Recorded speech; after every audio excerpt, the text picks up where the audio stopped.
Good evening, my YouTube viewers. It's Palestine here.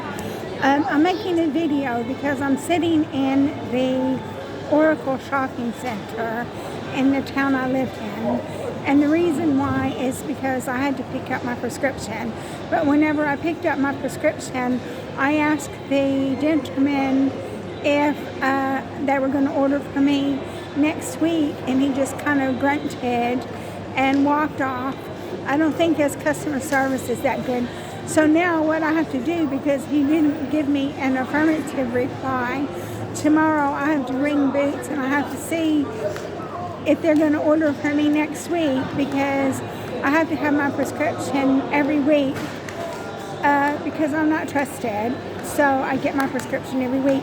And the thing is that I wanted to make a video about more of these dubious emails and things that I had been receiving, but I don't think it's going to be very good for me to mention the dubious emails that I've been receiving in the Oracle, because I have to hold my phone while I'm speaking, which makes it a little bit difficult for me to speak.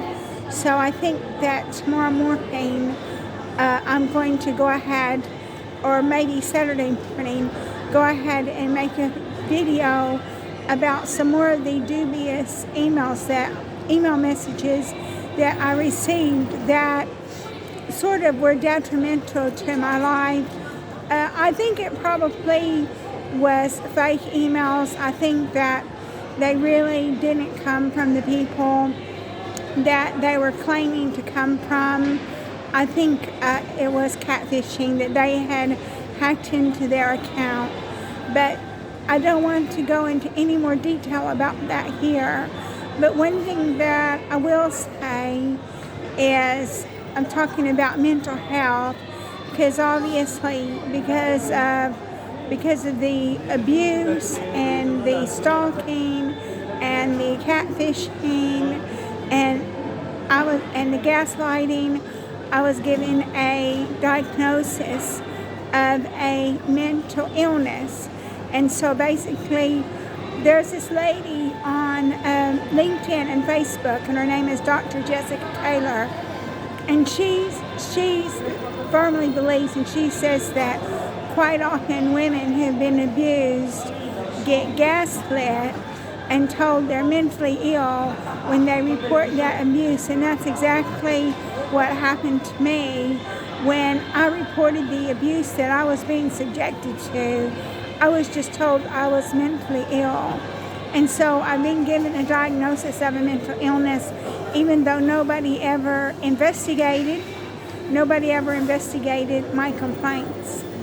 So what this video is going to be about, it's going to be about how the mental health profession in the town that I live in is very inconsistent, and I'm going to give some examples. Okay, so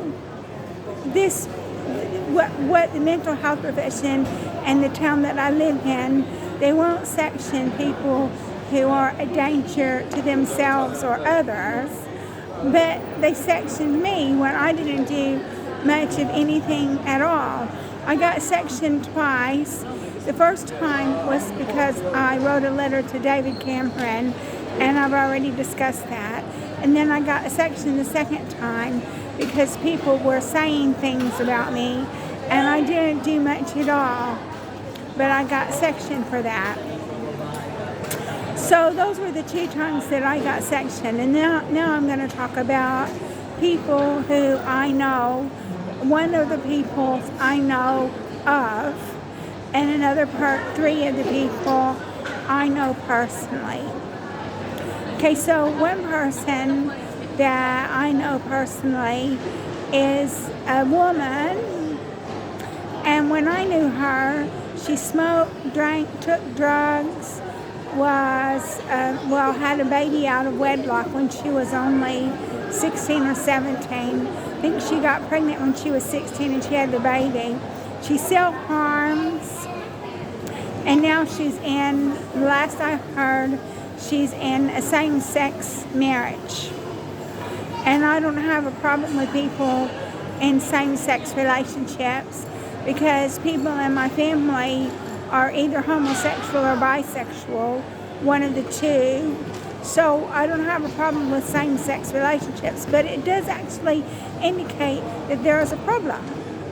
And the same-sex relationship is nothing compared to the smoking, drinking, taking drugs, underage sex, self-harm. And what she did was, I'm not going to say all the things that she did to harm me, but she did things to harm me and other people. But one thing that she did do was her husband left her, and I heard some things about why that was too, but I can't talk about it in this video.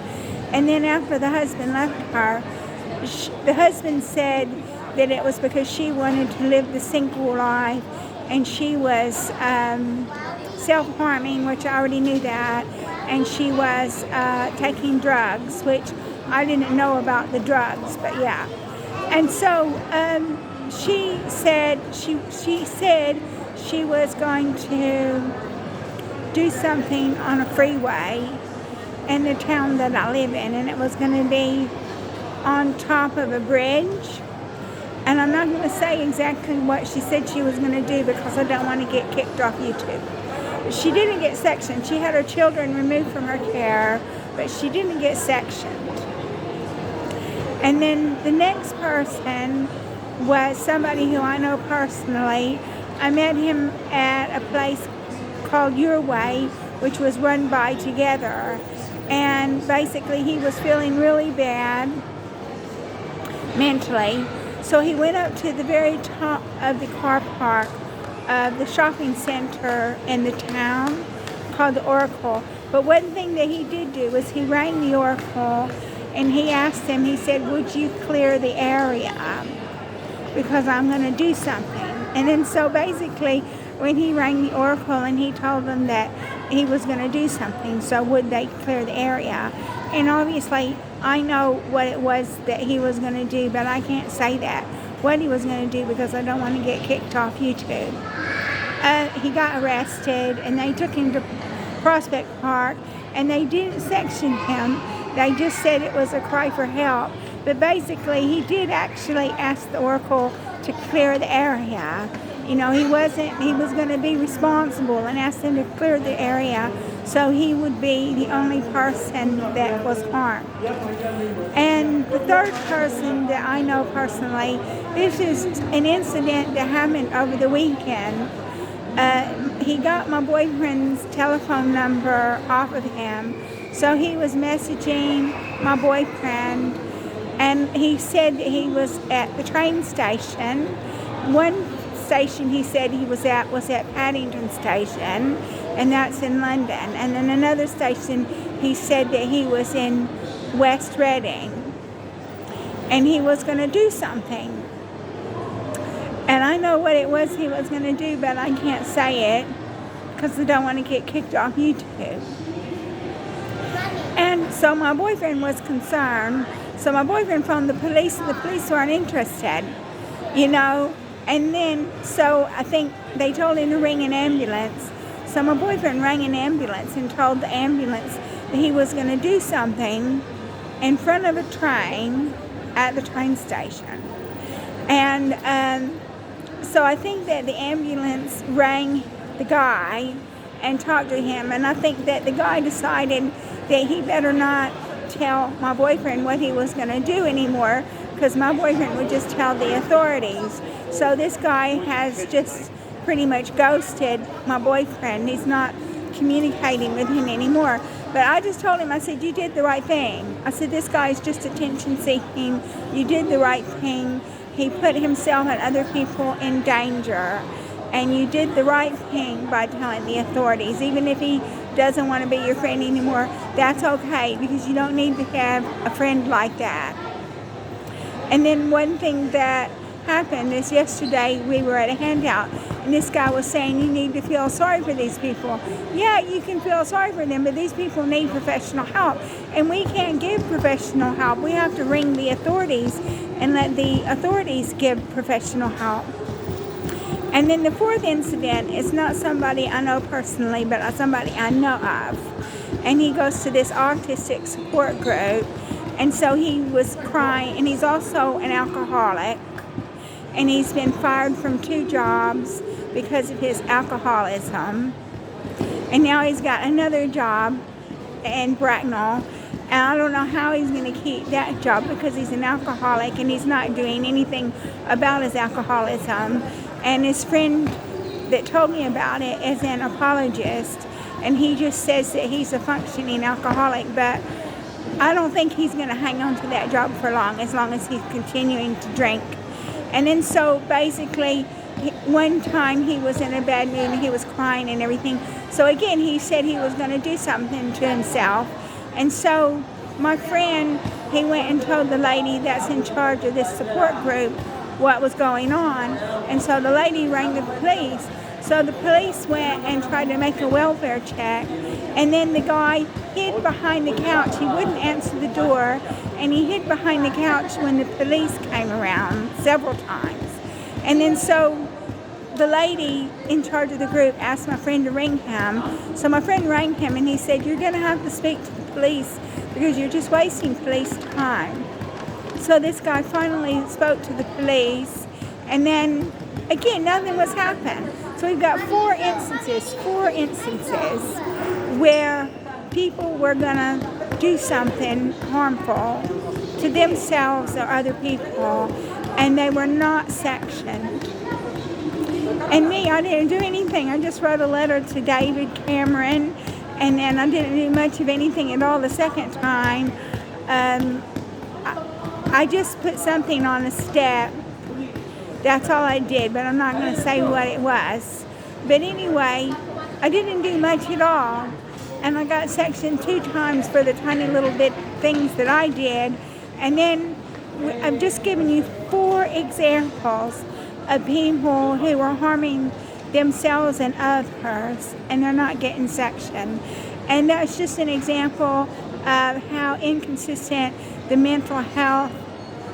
community mental health team in the town I live in is. And so I'm just really disgusted. I just think to myself, why? I mean, see, why? You get these people that are dangerous. They're a danger to themselves and others, and they're not being sectioned. And I didn't do much of anything at all, and I got sectioned. I guess I was an easy person to section because I'm just a little lady in poor health, above middle age, almost a pensioner. So I was an easy person for them to bully. I was an easy person for them to gaslight because I got no support from anybody. The only support that I got was support from my boyfriend. Other than that, I didn't get any support from anybody. And so that's it. That's the purpose of this video. The other video, one that I really wanted to make, I'll make either tomorrow afternoon or Saturday, and it's going to be going on the same line as these dubious communications that I received about being stalked and catfished and gaslit, and I'll talk about that some more as well. But I need to be seated and not holding a phone in my hand to do that. So thank you so much for watching my video. If you like my video, please like and subscribe, and I look forward to communicating with you some more very soon.